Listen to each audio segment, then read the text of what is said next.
रासेश्वरी दर्शनजातहर्षो वीणाधरो भक्तिसुधा विमुग्धः कैलासमद्री प्रवरं च गत्वा निवेदयामास शिवाय सर्वम्.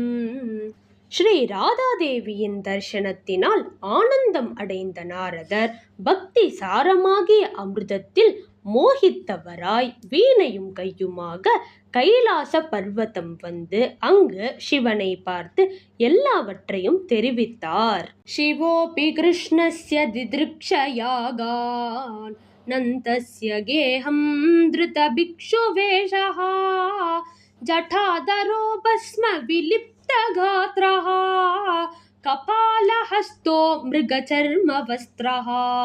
சிவனும் கண்ணனை பார்க்க விரும்பி பிக்ஷு வேஷம் தரித்து ஜட்டாதரனாய் புலித்தோள் அணிந்து அங்கம் முழுவதும் விபூதி அணிந்து கையில் கபாலத்துடன் நந்தபவனம் வந்து சேர்ந்தார். நந்தஸ்ய பத்னீம் அவலோக்ய சர்வோ தேஹீதி பிக்ஷாம் மதுரம் யயாசே மாதாபி கிருஷ்ணஸ்ய ததா பிரசன்னா ருத்ராய பிக்ஷாம் பிரததௌ ச பக்த்யா. நந்த பத்னியான யசோதையை பார்த்து தனக்கு பிக்ஷை போடும்படி மதுரமாய் யாசித்தார். கிருஷ்ண மாதாவான யசோதையும் பக்தியுடன் அவருக்கு பிக்ஷை போட்டாள். அத சுலலித கதி விலாசைஹி பகுவித விப்ரமைஹி சபல சபல வீக்ஷணைஹி மதுர மதுர வச்சனைஹி நிகிலம் கோபி மண்டலமானந்தயந்த மர்பக சார்வபௌமம் யசோதானந்த வர்தனம் அவலோக்ய பகவான் சிவஹ பரிரப்துகாமஹ ச வாத்சல்யம் தமேவ நந்தநந்தம் தேஹீதி புத்திரவத்சலம் அகில கோகுல மண்டலாதீஸ்வரீம் யசோதாம் பிரார்த்தயாமாச. அழகான தளர் நடையாலும் விளையாட்டுக்களாலும் துரு துருவென அலையும் விழிகளாலும் அகில கோபி மண்டலத்தையும் ஆனந்தப்படுத்துபவனும் குழந்தைகளுக்கு சக்கரவர்த்தியும் யசோதைக்கு ஆனந்தத்தை வளர்ப்பவனும் ஆகிய கண்ணனை பார்த்து பகவான் ஆகிய சிவன் அன்புடன் ஆலிங்கனம் செய்து கொள்ள ஆசைப்பட்டு அந்த நந்தகுமாரனை கொடு என்று புத்திர வாத்சல்யம் உள்ளவளும் அகில கோகுல மண்டலத்திற்கு ராணியுமான யசோதையை வேண்டினார். சாபிநந்தஸ்ய மகிஷி ஸ்வபுத்ரஸ்ய ஹிதைஷினி பிரதாது காமா கோவிந்தம் ஜக்ராஹ நளினேக்ஷணம். நந்த மகிஷியான யசோதையும் தன் புத்திரனுக்கு இது க்ஷேமம் என்று கருதுபவளாய் தாமரை கண்ணான கண்ணனை சிவனிடம் கொடுக்க எடுத்தாள்.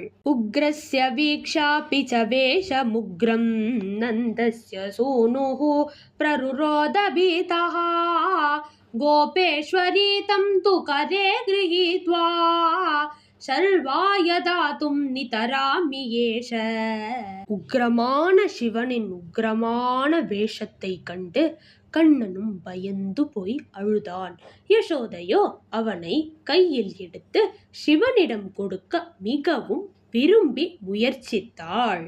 ததா நிகில ஜன நயன நீலோத்பலானந்த கரகோட்டி சந்திர சமான ஜோதிர்மய திவ்ய ஷரீரா நித்ய நவகிஷோரி மரகத வைடூர்ய கோமேதக புஷ்பராகாதி நவமணி கசித விவித விபூஷண பரிஷ்கிருதா மல்லிகா மந்தார மாதவி மாலிகா மஞ்சீர சிஞ்சித சரண கமலா கங்கண பூஷித கரதலா சகல கோபி ஜனேஸ்வரி ஸ்ரீராதிகா சாக்ஷாத் ஆவிர்பபூவ.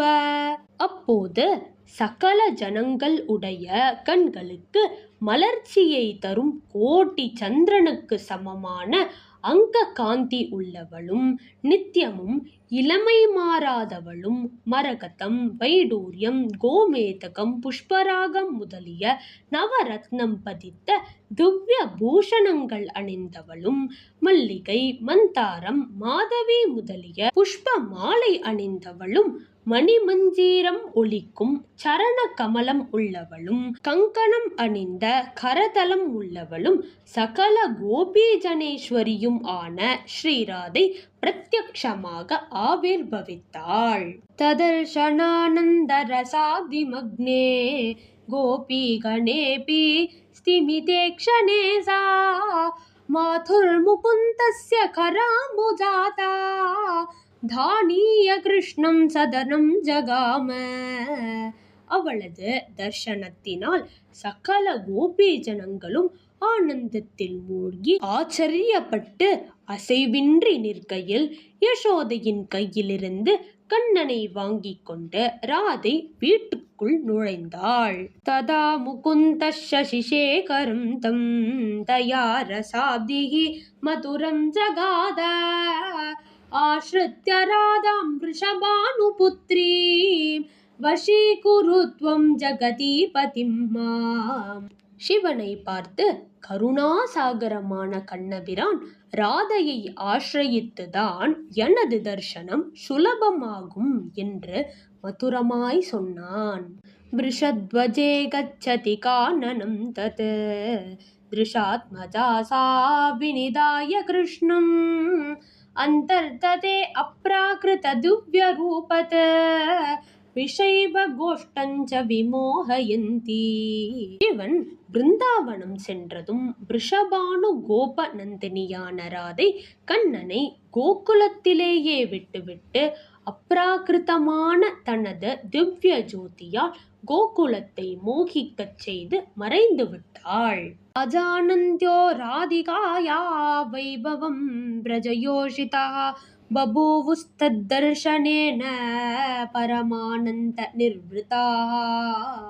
ராதையின் வைபவத்தை அறியாது கோபிகைகள் அவளது தர்ஷனத்தினால் மட்டும் பரமானந்தத்தினால் சுகப்பட்டவர்களாய் ஆனார்கள். கிருஷ்ணா தட்டே சுனிபிடே நிவசன் கிருஷ்ண திருஷ்ணயா கோபைராராதிதோ நித்யம் சம்பு கோபேஸ்வரோ பவத். நெருக்கமான யமுனை கரையில் கிருஷ்ணனை காணும் தாக்கத்துடன் உட்கார்ந்திருக்கும் சிவன் கோபர்களால் ஆராதிக்கப்பட்டதால் கோபேஸ்வரன் என்று பெயர் பெற்றார். இது ஸ்ரீ கிருஷ்ண பிரேமி மகாபிரபுனா விரச்சிதே ஸ்ரீ ராதிகா விலாசே ஸ்ரீ ராதாயா பால கிரீடாயாம் த்விதீயோல்லாசஹா.